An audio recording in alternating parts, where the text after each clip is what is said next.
Je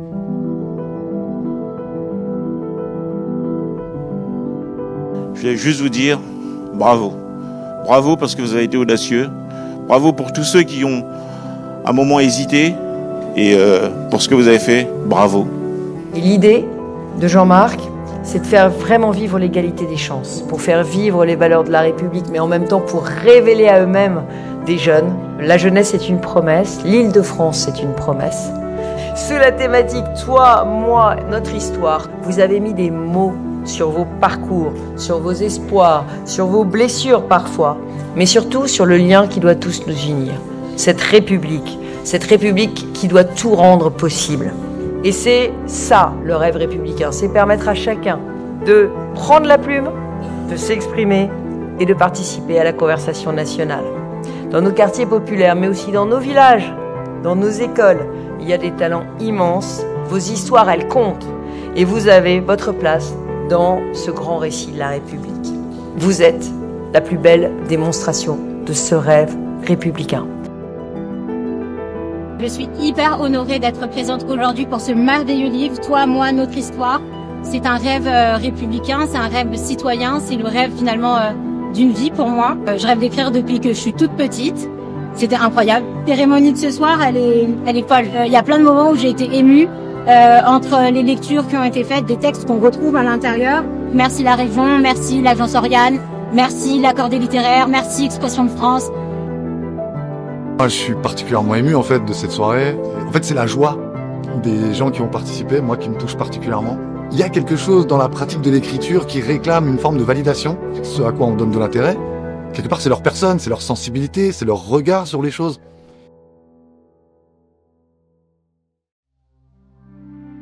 Alors sur le livre Toi, moi et notre histoire, c'est une certaine fierté. Le fruit de notre travail et de l'investissement qu'on a pu fournir tout au long de l'année, qui m'a intéressé dans ce projet-là, c'est le fait que on rencontre des gens de partout. Et au-delà d'écrire, c'est entendre. Moi, c'est toute cette expérience-là que j'ai appréciée. Et ça, c'est vraiment le Graal, quoi, d'avoir tous ces petits textes-là réunis dans un seul et même livre. Je suis extrêmement content, je suis satisfait. Moi, mon histoire littéraire, mon histoire d'écriture, elle est pas de tout repos. Au début, j'écrivais, mais j'avais pas forcément de structure, je pouvais même arrêter. Et aujourd'hui, voir plusieurs textes à moi dans ce recueil, c'est quelque chose de fou, c'est inimaginable limite, c'est un rêve qui se réalise. Donc là, ça m'encourage à continuer. Je suis très satisfait de ces ateliers, de ce recueil, que je vais montrer à ma famille, que je vais aussi utiliser quand ça n'ira pas, quand il y aura des coups de mou, tout ça. C'est vraiment une joie, c'est un rêve de gosse limite. C'est idyllique là ce qui se passe. Peu d'émotion d'être venu ici, peu d'émotion de découvrir le cœur de plusieurs personnes. Merci à Oriane, je me suis retrouvée aussi à écrire. Par rapport à mon travail en tant qu'éducatrice spécialisée, on a vécu ensemble des moments inoubliables, des partages, des rires, des pleurs, et ça restera gravé dans mon cœur. Voilà. Il y a des gens qui aimeraient écrire, mais qui n'osent pas, qui n'ont pas les mots, que la page blanche peut faire peur. Et puis, il y en a peut-être qui écrivent déjà un journal intime, quelques petits poèmes, qui rêveraient d'être édités, mais qui ne savent pas comment s'y prendre. Ces ateliers soient un moment où les gens puissent se parler, se rencontrer et qu'on crée du lien intergénérationnel. Et les ateliers se sont lancés donc à l'automne 2024 et l'association Expression de France a réussi le défi de les organiser au cœur des territoires et aux quatre coins de l'Île-de-France. Et on a découvert des espaces d'échange, empreints de bienveillance. On a été particulièrement impressionnés par la capacité des participants à se mettre à nu, sur le papier certes, mais aussi par la parole, devant des personnes qui étaient pour beaucoup des inconnus. On tenait à vous exprimer notre admiration et à vous remercier, parce que quand avec Céline on repartait sur Paris, c'était toujours ému par ces histoires partagées, mais le cœur léger et les images plein la tête. Je suis très admiratif de ce que ces jeunes ont fait. Pour mener des combats, il faut de l'intuition. Alors Jean-Marc, qui est boxeur, il le sait, passer par l'écriture pour mener ce combat, pour l'inclusion, pour la relation, pour le dialogue, c'est une très belle intuition et il faut soutenir ce genre d'initiative. Donc voilà, j'ai été ravi d'être là ce soir. Quand on fait un atelier de cette ampleur, qu'on va dans toutes les Île-de-France, qu'on voit des gens très différents d'un quartier à l'autre, c'est quand même monumental d'arriver à à synthétiser tout ce qu'on a fait et tous nos efforts dans un objet, un livre, qui est là. C'est une super initiative et chaque personne il se sent respectée, valorisée. Et ça, c'est une très belle chose. J'ai été très heureuse d'être présente ce soir. J'ai trouvé ça absolument épatant. Vraiment épatant. Tous mes encouragements, absolument, vont à ceux qui écrivent. Ça fait du bien d'écrire. Être publié, c'est un deuxième mouvement. Pour être publié, il faut travailler.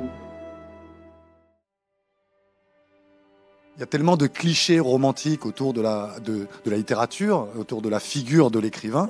Alors d'imaginer qu'effectivement, il fallait peut-être avoir un passif littéraire, venir d'une famille illettrée, être en possession d'une certaine culture cultivée, qui serait celle qui nous qualifie à l'écriture, alors même qu'on ne peut pas se rendre compétent en quoi que ce soit sans le faire.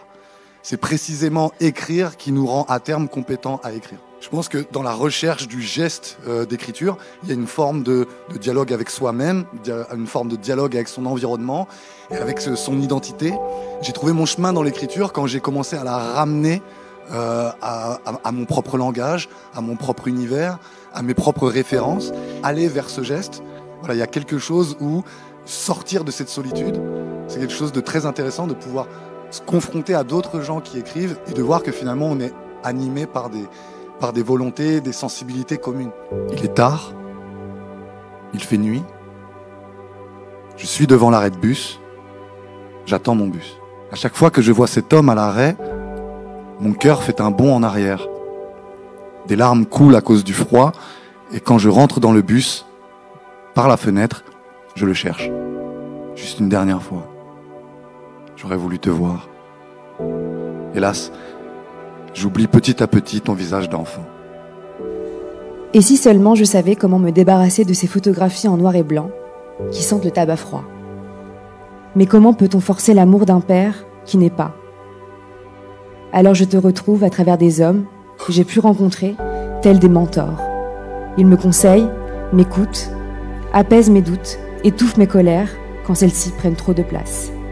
Alors je n'ai trouvé que l'écriture, depuis toute petite, ou plutôt c'est elle qui m'a adoptée. Car oui, j'ose mettre des mots aujourd'hui. J'ose enfin ouvrir cette boîte de Pandore, le manque d'amour et l'abandon, tous ces mots qui font si peur. C'est l'histoire d'une femme qui se lève un matin et décide que le monde doit changer aujourd'hui. Et quand je dis le monde, c'est celui autour d'elle. Ce silence planant lorsqu'on se croise. Une bien étrange musique faite au bruit des pas, des portes, des rails. Une triste pièce de théâtre quotidienne où chacun interprète son rôle de passant, mais personne ne dit le texte. Bonjour. Nous ne nous connaissons pas, mais moi je te reconnais. Je sais que tu es là, je te vois. Tu passes devant moi, le pas pressé. Oui, ton visage a l'air fermé, mais je refuse de croire que tu es juste une ombre, une vague silhouette parmi tant d'autres. Tu es, et je te reconnais pour cela. Et toi, reconnais-tu mon être? Dis-moi bonjour.